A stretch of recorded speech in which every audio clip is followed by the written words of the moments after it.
Hello and welcome to the BigFix Briefing Room. It's March 2025 and I'm Michelle McGough. I'm here with Mr. Joe Saylor. And this month we're going to talk about Microsoft Patch Tuesday like we always do. There are definitely some 0 days to talk about this month. Sandbox Escapes in VMware, big surprise. We're going to talk about those again. And Joe's going to share a relevance technique at the end of the video. So Joe, do you want to get us started with Microsoft? Yeah, of course. So by the numbers, we've got 57 total CVEs this month. A little light just in terms of volume here. Normally we would see like somewhere between 80 and 90.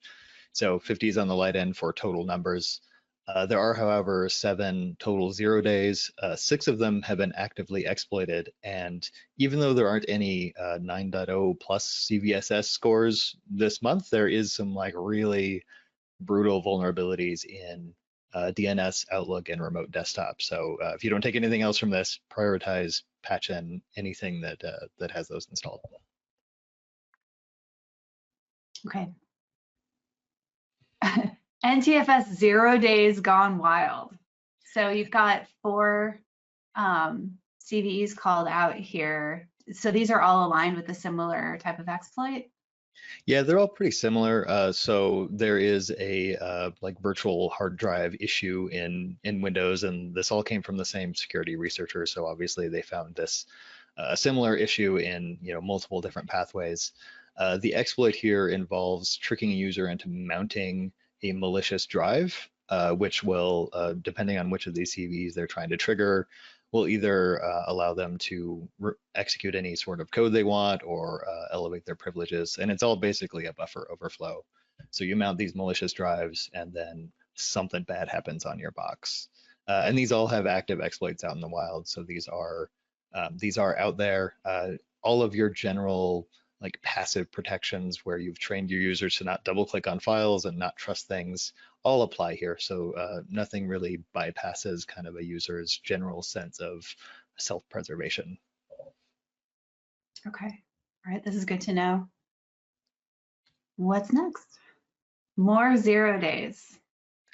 Yeah, huge number of 0 days. In general, they're just like the NTFS issues we just talked about. They're all kind of in the same vein of requiring a user to be tricked into clicking on something malicious. Anybody who's listened to these, I'm sorry that you called it boring. so boring. Anybody that has listened to me talk about this stuff knows that the things that really keep me up at night are the things that bypass like a user's sense of self-preservation, the things that they do defensively, and these don't bypass any of that. The MMC security bypass requires a user to open a malicious.msc file, which nobody is going to do on purpose, like they would have to be tricked really badly. Same with the access exploit. These are all just things that require users to be tricked. One really minor interesting note about the access remote code execution exploit is that this is an extension of the same AI detected exploits we talked about last month. So it's another exploit that has been detected and published kind of start to finish by AI tools. So I fully expect to see more situations like that where we've got these automated vulnerabilities reported. Yeah, wasn't the first one that we saw in January, and it came out a little bit too soon?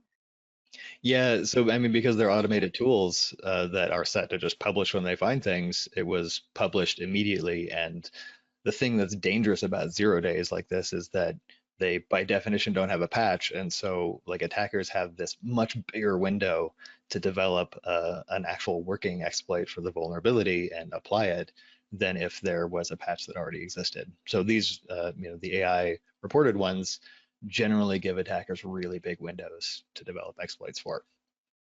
Got it. All right, well, I don't want you to stay on this boring slide any longer, Joe, so let's keep moving. I'm already You're already moving. You're past it. So what's next? So here's where things start to get actually really scary. This one is some pretty standard nightmare fuel. This does bypass any user's like defensive behaviors because it can be executed from the preview pane in Outlook. The actual, like the text of this exploit, of this vulnerability, doesn't really say that until the very bottom. So it's just a broad vulnerability in Office products where if a user opens a malicious file, then it will do whatever the attacker wants, right? Whatever the maliciously crafted file is designed to do. And that doesn't sound bad. That's another thing that I would just sleep on and not care about. But like buried way down at the bottom, the whole lead to this is that it is applicable in the preview pane in Outlook. So Okay. that suddenly makes it super scary. Okay. Yeah, I would have to agree with you. And I would think that a 7.8 score might be a little bit low. What's your take on that? Yeah, it's all about where the attack originates from. This is set as a local attack vector in the CVSS score. And yeah, technically the file has to be local to the box and the user technically has to view it. But because it's in the preview pane, something where, a user doesn't have to click on anything, they just click on a header on an email, and then it will just run this and be exploited, really changes that to me to more of like a remote, a network attack vector, which would have significantly increased the scoring here. Okay. All right. Thank you. Well, let's keep moving. Oh, remote desktop. Use after free. You know what? I'll let you take this one because I think we've seen so many of these. It's like we saw them in Linux a lot before, but now it seems like the tap has opened up on Windows and we're just going to keep seeing these. Is that your take on it too? Yeah, and specifically in the remote desktop gateway, this has been an old friend of mine for I think maybe 4 or 5 of these now, where the Yep. remote desktop gateway has, I think it was in November of last year, someone found the first instance where it could be exploited, where a legitimate remote desktop session ends, and they could sneak in a command as that session ended. And now it seems like month after month, we keep having this same kind of exploit happen where the remote desktop gateway just isn't properly closing out its memory pointers. So, in general, like I would encourage anyone to just find where the gateway service exists. That's that relevance that's on screen here. You can just check that, pause it. Obviously, you can't copy this, but pause the video, check that into a property, and it'll help you find where exactly you might be vulnerable to this, because it is fairly scary. It requires no authentication by the attacker.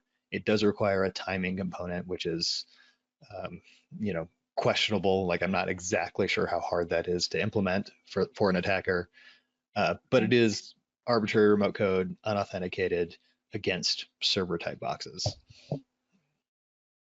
Okay. And as an 8. That sounds fairly accurate with an 8.1 if there's a timing constraint. That Yeah, and seems it's about not. right. Yeah, it's Yeah. not super clear what the timing constraint is. Again, I expect that it's a closing legitimate session, remote desktop session. That's probably where it has to be snuck in at. But if it's more common than that, then maybe the 8 is not scary enough. The 8 number. How precise is the 9001 that I'm seeing here, Joe? It's just over 9,000, as anything It's large is. Yeah, okay. the vulnerability level is Got over one more. 9,000. Perfect. All right. Well, what comes after this? More remote desktop. Yeah, a couple of more criticals. This one I didn't want to lump in with the previous slide, but the client also has a remote code execution vulnerability in it.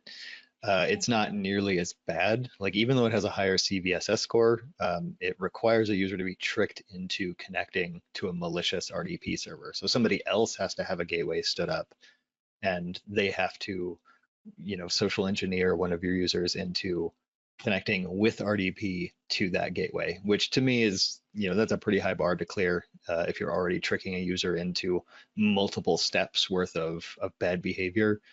There's, 1,000 other things they could have done as well. Okay, understood. So the Windows DNS critical down here is a little more serious to me. It's another race condition one where a attacker, it's an unauthenticated remote code execution vulnerability, but the attacker does have to overcome some race condition, which is not super clear exactly what it is from the text of the vulnerability.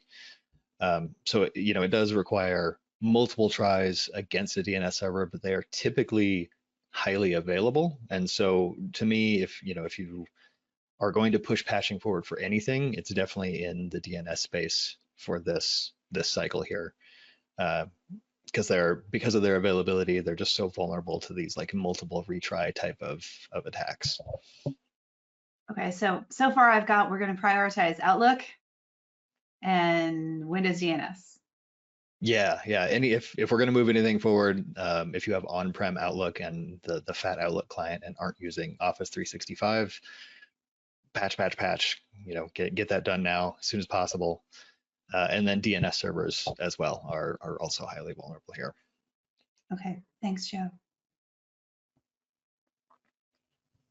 Oh, and a mislabeled one. You find these every month. I don't know how you find these. It's reading. Just a lot of reading, that very rare skill.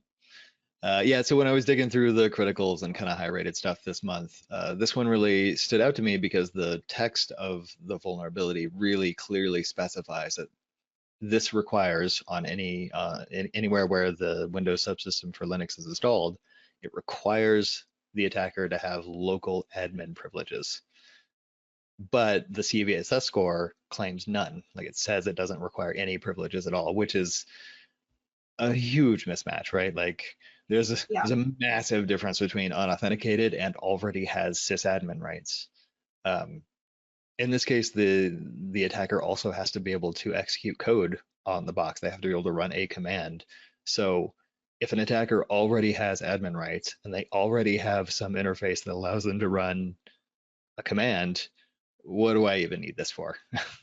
Yeah. Right? Like, how is this even? It doesn't rise to an 8. It doesn't rise to an anything. So that mismatch really, really makes a difference here. Agree. Thank you. So what is going to be, actually, I know what the story of the month is going to be because I peeked. I looked ahead. You should definitely be doing that. Sandbox Escape vulnerabilities again. So how does this one work? Yeah, so this is just a chain of vulnerabilities that are a combination of buffer overflows that allow an attacker with local admin rights on a guest operating system in any of the VMware family of hypervisors to run commands on the hypervisor itself. So, that allows them to traverse laterally across guests on a single host. Because it's in the context of the hypervisor's running account, it will probably then have access to other things on your domain as well. And this is just like a broader theme of since maybe last year or so, where we've seen just a lot of sandbox escape style attacks, because it seems like a floodgate kind of opened when the first one came out a year or two ago. And it's just been like heavy hits ever since. And these are super bad because they just, they circumvent your standard defensive behavior. Like, they circumvent mine. Like, I think of VMs as safe places to do things, safe spaces to make mistakes. And this just kind of proves that they're really not. Yeah, that's really frustrating. I think one of the first times you brought this up, you were talking about how like a VM is a great place to do something even a little risky because it's not going to be, harming your local machine configuration, right? And then you use it and there's an escape vulnerability, and then your local configuration absolutely is vulnerable. I think that's kind of a tough thing to swallow after thinking of virtual machines as being more secure or being a safe space for so many years. Stating the obvious. Yeah, I mean, it's really changed my behavior, right? Like, if some Nigerian prince sends me a file that he says has some Bitcoin in it, maybe 10 years ago I would have tossed that into a virtual machine and just ran it anyway. Like, what's the worst that could happen? Isolated off the network, like no big deal, whatever, it's fine. We'll just burn it down in a second. But now, you don't even have that opportunity to see how bad your offer of bitcoins from Nigeria really is. Well, there's not much we can do about it other than raise awareness and hope folks are patching when those are available. So now we're going to move on. What's next? So This one's one's new to me. I hadn't heard about this. Yeah, it's kind of been a big kerfuffle on the internet. A few days ago, TarLogic researchers very loudly proclaimed that they found a backdoor in the ESP32 Bluetooth slash Wi-Fi chip, which is in just a ton of IoT devices. I mean, that's like, if you can connect to your like refrigerator through your phone, like it probably has one of these in it. So, it was a big presentation at like a big convention, like up on, an absolutely massive screen, and they were insistent that it was a backdoor. And then, there's the outrage and outcry of this company, Espressif it's a Chinese company. So of course there was concern there, let's say, for national security interests. But then it turns out, as yeah, go ahead. No, please. Yeah, go ahead. Yeah, so then it turned out as of, a day ago or so, we've kind of found that this vulnerability isn't so much a backdoor. It's just kind of standard commands on the local chip to do stuff like update the firmware, or test the integrity of the chip, those sorts of things. And yeah, they're very powerful administrative commands, but we kind of expect them to be everywhere on devices like this. The main thing is that they aren't documented, and so it looked really bad that there was this like big trench of undocumented commands on all these chips. But so far, the reality seems to be that they're not remotely accessible. Like, you can't just connect to one of these Bluetooth devices with a Bluetooth device over the air and run any of this stuff. Like, it's all you would have to have like some hard line into the chip. The device it's on would have to have maybe a USB drive, a USB port that you could plug something into, and then maybe do stuff with it that way. So the access does not so far seem to be terribly ubiquitous. Okay.